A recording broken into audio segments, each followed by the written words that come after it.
Comme d'habitude, j'étais en retard à l'un des jours les plus importants en tant qu'étudiante en psychologie à l'université. J'étais en train de rattraper le retard sur ma peinture dans le dortoir. J'avais toujours de la peinture plein les doigts et je n'avais pas eu le temps de changer le t-shirt sale que je portais. Mais mes camarades m'avaient certainement déjà vu dans un état encore pire encore. À ce moment-là, je devais juste courir. Bonjour, merci de prendre un instant pour mettre un like sur cette vidéo et pour vous abonner à notre chaîne pour nous faire savoir si vous voulez encore plus d'histoires folles comme celle-là. J'ai fait irruption dans la classe et je suis allée directement à ma place, à côté de quelques amis qui étudiaient aussi la psychologie. La prof était maintenant en train d'arriver, j'avais de la chance. Mes chers étudiants, le jour J est enfin arrivé pour décider de votre dernière expérience, a-t-elle dit. C'était ma partie préférée du cours. On faisait des expériences sur le campus assez souvent, mais elles étaient peu intéressantes et l'une d'elles avait déjà été faite auparavant. Cette fois, on a dû concevoir notre propre expérience et on pouvait la faire aussi folle qu'on voulait tant que ça restait éthique. Moi et mes amis nous sommes regardés en souriant. On attendait ça depuis que ça a été annoncé la première fois, il y a plusieurs semaines. Alors à quoi vous pensez les filles? Je leur ai dit folle d'excitement. Elles semblaient immédiatement abattues. On pensait que tu avais une idée.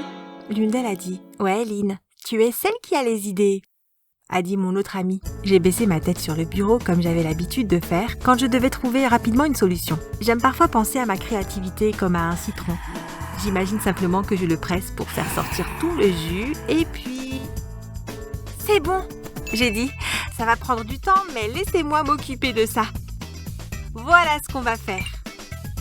Après les cours, je suis allée directement à la salle d'art du campus. Je me suis spécialisée en psychologie et en beaux-arts, j'ai donc un accès à tout ce dont j'ai besoin.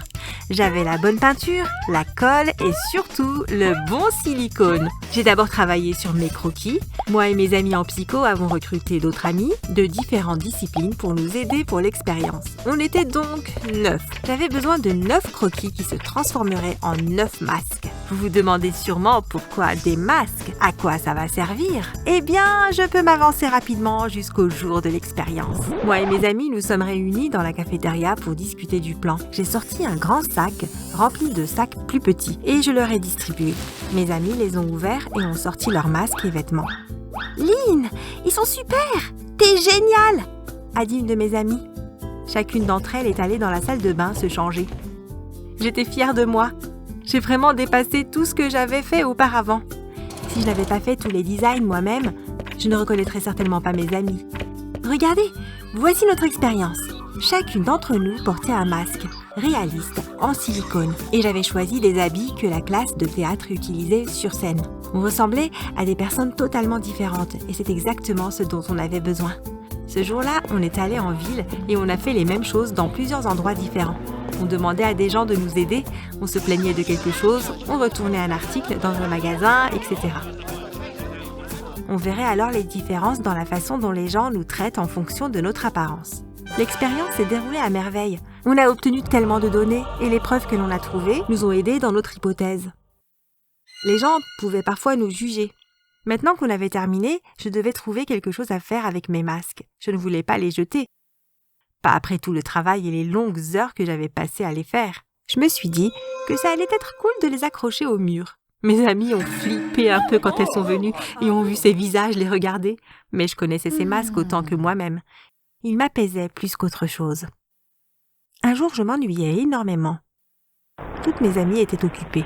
J'étais donc dans ma chambre à regarder des trucs sur mon ordi. J'ai regardé mes masques et me suis dit peut-être que je peux faire plus de choses avec eux. J'ai pris un cahier et un stylo, puis j'ai commencé à écrire, décrochant les masques un par un. Je connais une identité à chaque masque. Je me suis sentie puissante. Le premier masque était Melinda. Melinda a les cheveux rouges ardents, des taches de rousseur et était vêtue d'une salopette quand elle va dans son café préféré ou pour faire du vélo dans le parc. Le masque suivant était Hunter. Il porte que des survêtements et aime louer des motos juste pour faire un tour en ville. Puis il y a Alan. Alan n'a rien de spécial. Il est avocat et a la quarantaine, avec le crâne légèrement dégarni, ainsi qu'une valise attachée à sa main en permanence. Alice porte du maquillage et des habits foncés. Ses endroits préférés sont les bibliothèques avec des sections sorcellerie. Nathan a l'air de rester chez lui 90% de son temps. Il sort que pour acheter des chips, du coca et le dernier jeu vidéo auquel il veut jouer. Cornelia est impeccable. Elle porte toujours des talons hauts, des robes pour impressionner et a toujours de bons retours. Mario est pas un plombier, c'est un vétérinaire qui aime aller au parc pour chercher des animaux blessés qui ont besoin d'aide. Et il porte toujours une blouse pour avoir l'air sophistiqué. Zelda est une écrivaine de la vieille école, griffonnant toujours des idées sur des feuilles avec des stylos percés à force de les taper furieusement quand elle rentre chez elle. Il y a aussi Billy, un fou de gym qui porte toujours des vêtements amples afin qu'il puisse ensuite surprendre les gens avec ses muscles massifs. Enfin, il y a Lynn. Moi, je sais que j'aime l'art et je pense que la psychologie est intéressante, mais je ne sais pas grand-chose sur moi-même. La seule chose que je sais maintenant est que j'adore ces masques et j'adore me déguiser en d'autres personnes pour un jour ou deux. J'ai pris l'habitude de m'habiller comme mes personnages en mettant leurs masques. Juste pour faire des choses normales, comme faire du vélo comme Melinda ou faire les courses comme Billy. C'était super. Jusqu'à ce que je visite ma famille pour le week-end. Le seul visage que j'ai pris avec moi était celui de Lynn. Pendant le dîner, je me suis retrouvée anxieuse. Il y avait tellement de personnes et j'étais fatiguée d'être Lynn. Mes mains ont commencé à trembler et à chaque fois que quelqu'un me posait une question sur moi, j'avais les larmes aux yeux. Car je pouvais répondre comme si j'étais Alan ou Zelda, mais en tant que Lynn, j'étais désemparée. J'ai couru dans ma chambre et j'ai commencé à pleurer. Je voulais pouvoir échapper à ma vie et à moi-même. Et sans mes masques, je me sentais seule. Je suis retournée en cours souhaitant être quelqu'un d'autre. J'ai compris que je pouvais utiliser les masques pour faire des choses que je ne pouvais pas faire habituellement. Une nuit, j'ai décidé de pousser un caddie en ville en tant qu'Alan, l'avocat d'âge moyen. Je pensais à mon récent divorce et à comment ma mère m'avait dit de ne pas me remarier avec mon ex-femme. Quand je suis passée devant une allée sombre et que quelqu'un a mis un sac sur ma tête, j'ai senti quelque chose me frapper l'arrière de la tête et j'ai perdu connaissance. Je me suis réveillée attachée à une chaise dans une pièce éclairée par une simple ampoule. Il y avait de grands hommes musclés autour de moi qui souriaient. « Réveillez-vous, monsieur, on a un travail pour vous », a dit l'homme le plus grand. Il a défait mes mains et mes pieds, puis il m'a soulevée par le col. J'ai avalé ma salive quand j'ai vu qu'il faisait au moins 50 cm de plus que moi. J'étais juste contente qu'il m'ait appelée monsieur, car ça voulait dire qu'il pensait encore que j'étais un homme. Le géant m'a tirée vers une table au milieu de la pièce et m'a chuchoté à l'oreille. Qu'est-ce que je dois faire pour que ce couple se marie ? J'ai regardé à l'autre bout de la table pour voir deux jeunes de mon âge. L'un d'eux avait l'air arrogant et l'autre était une fille timide. J'ai regardé de plus près. Pleurait-elle ? Je me suis tournée vers le géant et c'est là que je l'ai reconnu. Une de mes amies m'avait parlé des gangs de la ville. L'homme en face de moi était le chef des vipères. J'ai regardé derrière la fille timide et j'ai reconnu le chef du gang rival, les Howlers. L'homme derrière la fille s'est décollé du mur sur lequel il était appuyé et a dit « Est-ce que ça va finir ou quoi ? Je n'ai pas toute la nuit !»« Sois patient !» a dit le géant. Il s'est alors penché à ma hauteur. « Moi et mon ami avons besoin que ces deux amoureux se marient aussi vite que possible. On deviendra tous une grande famille, » a-t-il dit en souriant. J'avais si peur de ce gars. Je pensais que ma fausse moustache allait tomber car je transpirais beaucoup. J'ai répondu « Monsieur, vous ne comprenez pas, je suis qu'un simple avocat. Je ne peux pas marier les couples. » L'homme a froncé les sourcils. « Vous feriez mieux d'en être capable dans une demi-heure ou bien... » a commencé à dire le chef de gang rival avant que le géant ne mette sa main devant son visage et me passe un ordinateur portable. « Faites en sorte de le faire en 30 minutes et on vous libérera. » a-t-il dit en murmurant à mon oreille. Il m'a poussée dans une petite pièce. Je les ai entendus se disputer dehors pendant que je paniquais. Et c'est alors que j'ai entendu quelqu'un taper doucement à la porte. La fille timide est entrée et a fermé la porte derrière elle. « Je suis là pour m'assurer que vous faites votre travail et que vous ne contactez pas l'extérieur, » a-t-elle dit d'une voix forte et monotone.